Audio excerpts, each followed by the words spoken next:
자, 우리 이 시간에는 복음의 삶입니다.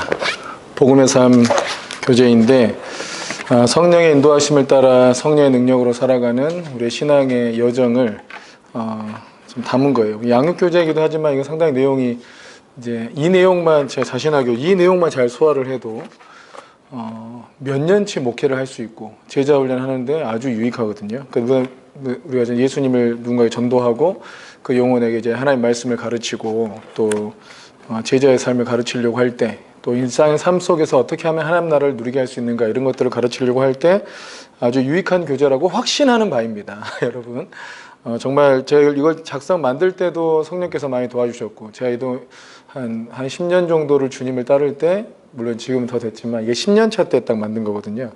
10년 정도 주님을 따르면서 주께서 깨닫게 하시고 알게 하신 내용들을 잘 정리해서 이것을 잘 가르쳐야겠다 싶어서 이제 만든 교재인데 아주 유익할 것입니다. 그래서 제가 이것을 영상으로 좀 남기려고 준비했습니다. 자, 이 관은 총 1과부터 12과까지 나와 있는데요. 1과 제일 중요한 것이 복음이에요. 복음을 잘 이해하는 것. 그러니까 복음은 단지 예수 믿고 구원받아서 뭐 천국 가는 티켓 얻고 이런 차원의 문제가 아닙니다. 복음은 일종의 세계관이고 능력이고 또 우리의 삶을 이끄는 하나님 어떤 핵심 이제 지도와도 같고 너무너무 중요해요. 복음을 이해하는 게 가장 중요하고 복음 안에서 모든 사역도 나오고 원리도 나오고 전부 복음 안에 다 있어요. 모든 게 복음 안에 있어요. 우리가 복음으로 해결하지 못하는 것은 복음에 대한 이해가 부족하기 때문이에요. 복음에 대한 이해가 부족해서 우리 삶이 힘들고 어렵고 지치고 돈도 못 벌고 돈이 재정적으로 궁핍해지기도 하고 이 모든 비밀이 다 복음 안에 들어있습니다. 복음을 잘 이해하는 게 가장 중요하다. 그래서 복음은 인생의 모든 문제를 해결하시는 하나님의 능력, 그것이 바로 복음이다. 그러니까 예수님, 하나님 전능하신 하나님께서 인생의 문제를 왜 해결 못 하시겠어요? 죄 많은 인간, 이 타락한 세상, 서로 전쟁하고 이기적인 이 인간들의 문제를 왜 해결 못 하시겠어? 근데 그 해결하는 방법이 뭐였다? 바로 이 복음이었다는 거예요. 이 하나님의 아들 예수 그리스도께서 이 땅에 오셔서 이 복음의 내용을 완성하시고 복음의 능력을 완성해 주셔서 우리에게 부여해 주신 이 복음이 정말 우리 인생의 모든 문제를 해결하는 단 하나의 유일한 키라는 것을 확신하고 그리고 이 말씀을 배우는 게 중요하겠죠. 그래서 1과에서는 복음의 내용에 대해서 2과와 3과는 복음의 능력에 대해서 그러니까 복음의 능력 첫 번째는 인생의 모든 문제를 해결하신 하나님의 능력 그 중에서 이 인생의 모든 문제가 뭐냐 죄가 있고 죄성이 있고 죄가 있고 우리가 지은 죄에 대한 대가가 이제 심판을 받잖아요. 뿐만 아니라 죄성이 있어요. 우리가 계속 죄를 짓게 만드는 내적 에너지 어떤 힘과 이런 게 있단 말이에요. 죄성이 하나님을 거역하려고 하는 죄성의 문제가 있어요. 그러니까 죄를 지어놓고 회개해도 또 내 안에 죄성이 있으니까 또 죄를 지어요. 이 문제를 어떻게 해결하는 건가? 정말 예수님의 십자가와 복음이 이 죄성의 문제까지 해결하셨는가? 해결하셨다면 어떤 방식으로 해결되는가? 이런 것들을 다뤘습니다. 복음의 능력 두 번째는 세상과 죽음 그리고 지옥 권세, 이 사단의 권세를 이기는 능력인데 인생의 문제는 세상에 있는 많은 문화, 세상 유혹, 세상의 타락한 문화, 세상의 많은 거짓된 문화 이런 것들에 빠지면서 우리가 행복을 누리지 못하게 사는 거고 그리고 죽게 된다는 거죠. 죽음에 대한 두려움으로 다 살아요. 뿐만 아니라 죽고 난 이후에는 지옥이 있어요. 그리고 하나님의 반역해서 타락한 이 천사들, 이 마귀, 사탄, 귀신 이것들이 우리 삶 속을 굉장히 괴롭히기 때문에 과연 이 모든 문제를 정말 복음이 다 해결할 수 있느냐 그 복음 안에 이 모든 문제의 해결하는 키가 다 들어있느냐 당연히 있죠. 그 내용을 다룬 것입니다. 그리고 4과에서는 신앙의 본질에 대한 것인데요. 이 신앙의 본질이 뭐냐면 우리 한국 기독교 안에서 예수님을 믿는다고 하는 것이 너무 이미지가 잘못됐어요. 돈 벌어가지고 그냥 교회 열심히 종교적 행위를 열심히 하고 돈 벌어서 헌금 많이 하고 그런데 자식들 명문대 가고 좋은 직장 가지면 아주 자기 신앙이 좋은 것이냐 생각하는 아주 세속적으로 많이 변질됐죠. 그러나 성경에서 얘기하는 정말 신앙의 본질이 뭐냐 그거에 대해서 다룬 것입니다. 정말 하나님께서 우리에게 원하시는 것이 무엇인가 또 정말 우리가 집중해서 해야 될 일이 무엇인가 이것이 바로 신앙의 본질이겠잖아요. 이런 부분을 다룬 것이 4과 신앙의 본질입니다. 뿐만 아니라 우리가 또 5과에서는 생명이 나타나는 원리라고 했는데 예수님 믿고 성령께서 우리 안에 거하시죠. 예수님의 생명이 내 안에 있단 말이에요. 예수님의 생명이 내 안에 있긴 있는데 근데 예수님이 나와 함께 계시고 나는 하나님 함께한 사람인데 왜 난 여전히 우울하기도 하고 근심 걱정 많고 두렵기도 하고 뭔가 좀 어리석기도 하고 기적도 안 나타나고 뭔가 도우심이 없고 이런 생각들이 많잖아요. 내 안에 성령께서 늘 계시면 늘 성령님의 역사가 나타나고 늘 주님의 음성을 듣고 늘 주와 동행하는 것이 그게 일상이고 당연해야 되지 않습니까? 그게 당연해야 되는 거예요 원래. 어쩌다 한번 인생 중에 한 번씩 주님 만나고 이러는 게 아니고 늘 주님과 살아계신 주님과 교제하고 주님과 함께 사는 것이 당연한 거죠. 그 예수님의 생명이 어떻게 하면 내 삶 속에 나타날 수 있느냐. 우리는 예수님 안에 그 영생이 있고 우리는 예수님이 내 안에 계시고 그러니까 내 안에도 영생이 있는데 그 영생의 능력과 생명이 내 삶에서 나타나려면 하나님 형상으로 지음받은 우리가 그 하나님의 형상, 하나님의 생명이 내 안에 역사하니까 하나님이 누리던 걸 누리고 하나님의 기쁨, 하나님의 능력, 하나님의 사랑, 하나님의 비전 이런 것들로 인해서 우리가 충만해져야 되는 게 당연하다는 거예요. 근데 하나님의 생명이 나타나지 않고 있다는 거죠. 어떻게 하면 이 생명을 나타나게 할 수 있느냐에 대한 원리를 담은 것이 5가입니다. 자, 6가는 이제 신앙 성숙의 원리예요. 자, 신앙 성숙 하고 싶어 하죠. 그래서 열심히 기도하고 또 열심히 말씀 보고 또 열심히 뭔가 봉사하고 이러면 성숙한다고 생각하는 것이 일반인데 물론 그런 부분도 필요하겠지만 어떻게 하면 신앙이 잘 성숙할 수 있는지에 대해서 다룬 것입니다. 그러니까 성경에서 말하는 또 하나님께서 신앙을 성숙시키기 위해서 하나님 백성을 어떻게 인도해 가시는가 그 인도해 가시는 과정이 전부 우리가 신앙이 성숙해 가는 과정이거든요. 그런 부분들을 좀 다루고 있습니다. 그리고 이제 가장 중요한 하나님 말씀이 우리를 하나님의 사람으로 만들기 때문에 하나님 말씀을 어떻게 공부할 것인가 7과의 말씀이죠. 하나님 말씀을 어떻게 공부하고 하나님 말씀은 우리가 어떻게 봐야 되고 또 하나님 말씀을 해석할 때는 어떤 관점으로 해석하는 것이 옳은 것인가에 대해서 다루고 있습니다. 또 8과는 기도입니다. 기도를 많이 하는데 이방 종교, 불교에서도 기도하고 이슬람도 기도하고 다 기도하거든요. 기독교의 기도는 뭐냐?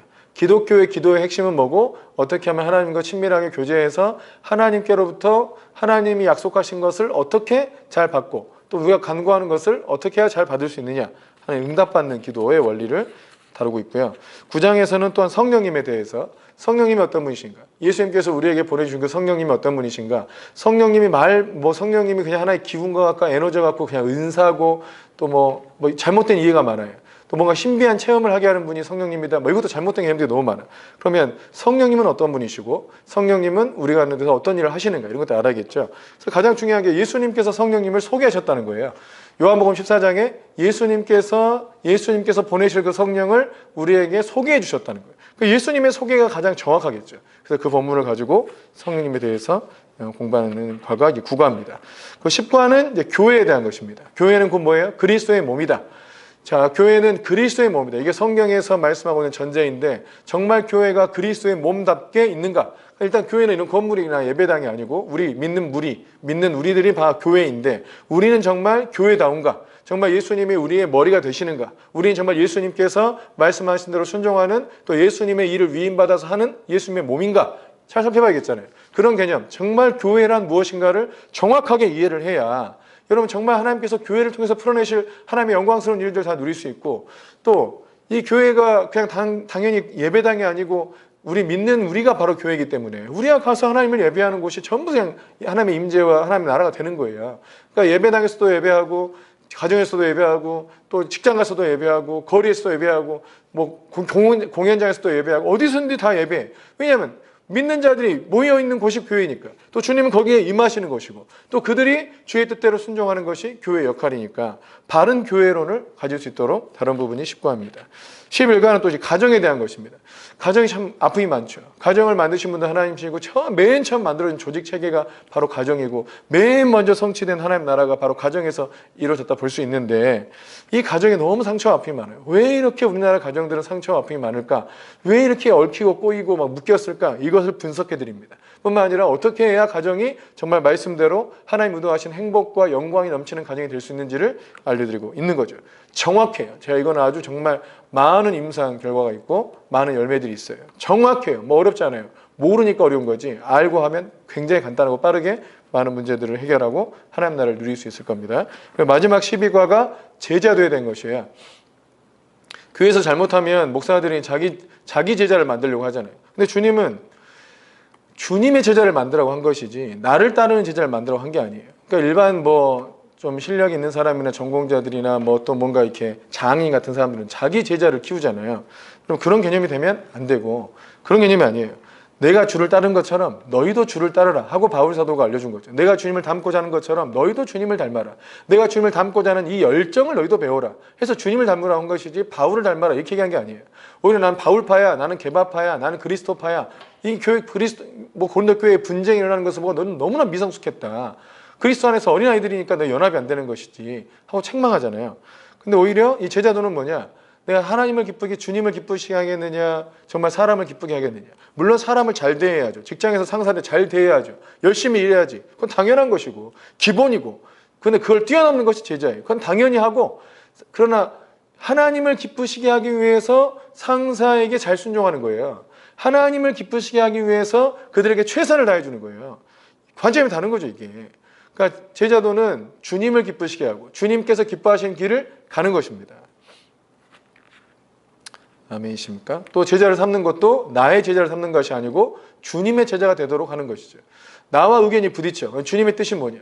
그럼 내 생각은 A고 저 사람이 B를 주님의 뜻으로 받았어요. 그럼 내가 다시 기도하겠죠. B가 정말 하나님의 뜻이 맞는지를 분별하겠죠. 내 뜻대로 A대로 A라고 해. 이렇게 말하지 않겠죠. 그건 제자가 아닙니다. 의견이 다를 때는 하나님 뜻을 같이 구하는 거예요. 아, 저 B가 하나님 뜻이 맞구나. 그럼 다 B로 가자. 다 B로 해야 된다. 이렇게 하는 거예요. 그 대상이 나보다 어리고 후배고 아이들이고 자녀들이라 할지라도 그게 바로 제자입니다. 또 그렇게 살 수 있는 제자를 키워내는 것이죠. 그래서 교회 안에서 제자 훈련하는 것은 저의 제자를 만들려는 의도는 전혀 없어요. 부담스러워요. 그러고 싶지 않아요. 오직 주님의 제자가 되는 거예요. 저도 주님을 따라갈 것이고 여러분을 책임지고 하는 게 아니고 여러분 책임지는 분은 주님이시고 저를 책임지는 분도 여러분이 아니고 주님이십니다. 걱정하지 마세요. 주님을 책임지십니다. 전능하신 주님께 나를 맡기고 싶지 연약한 여러분에게 나를 맡기고 싶지 않아요. 여러분도 연약한 저한테 여러분을 맡기지 마세요. 전능하신 주님께 여러분을 맡기세요.